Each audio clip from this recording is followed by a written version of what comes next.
ધંધુકા શહેર અને ગ્રામ્યમાં કાયદો અને વ્યવસ્થા જાળવવા તથા હાલના પીઆઈની બદલી કરવા પૂર્વ ધારાસભ્યની ઉચ્ચ કક્ષાએ રજૂઆત. અમદાવાદ જિલ્લાના ધંધુકા તાલુકામાં છેલ્લા ઘણા સમયથી કાયદો અને વ્યવસ્થા કથળી ગયેલ છે.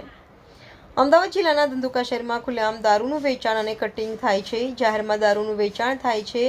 જાહેરમાં જુગારધામ ધમધમે છે. ઘણા વર્ષોથી બંધ વરલી મટકાનો જુગાર છેલ્લા 6 મહિનાથી જોરશોરથી ચાલે છે. તેમજ રાત્રિ ઘરફોડ ચોરીના કેસો સતત વધી રહ્યા છે. ઘણા સમયથી થતી ઘરફોડ તથા વાહન ચોરીના ગુના પણ ઉકેલાયા છે.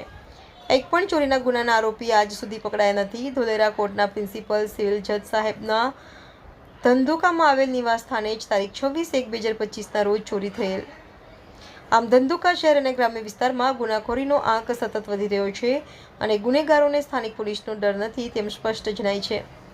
ત્યારે હાલના પીઆઈ શ્રી ગોજિયાની તાત્કાલિક અસરથી બદલી કરવામાં આવે અને ધંધુકા શહેર તથા ગ્રામ્યના લોકોનો પોલીસ દ્વારા પુનઃ વિશ્વાસ કેળવી કાયદો અને વ્યવસ્થા જળવાઈ રહે તે માટે ધંધુકાના પૂર્વ ધારાસભ્ય રાજેશભાઈ ગોહિલ દ્વારા રાજ્યના ગૃહમંત્રી તથા અમદાવાદ ગ્રામ્યના પોલીસ વડા તથા જિલ્લા કલેક્ટર સમક્ષ લેખિતમાં રજૂઆત કરવામાં આવી છે.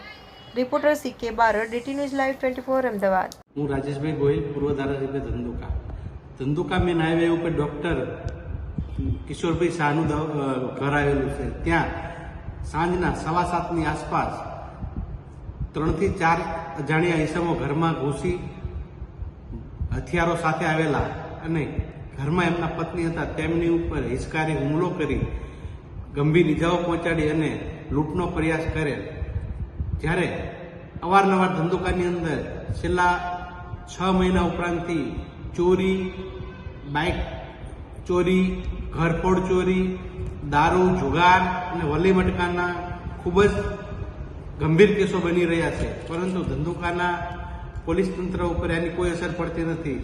જેથી મેં આજરોજ માનનીય ગૃહમંત્રીશ્રી અને અમદાવાદ જિલ્લાના એસપીશ્રીને અને કલેક્ટરશ્રીને જાણસારું એક લેટર લખી અને લેખિત રજૂઆત કરી છે અને ગંભીર પગલાં લેવા માટે રજૂઆત કરી છે.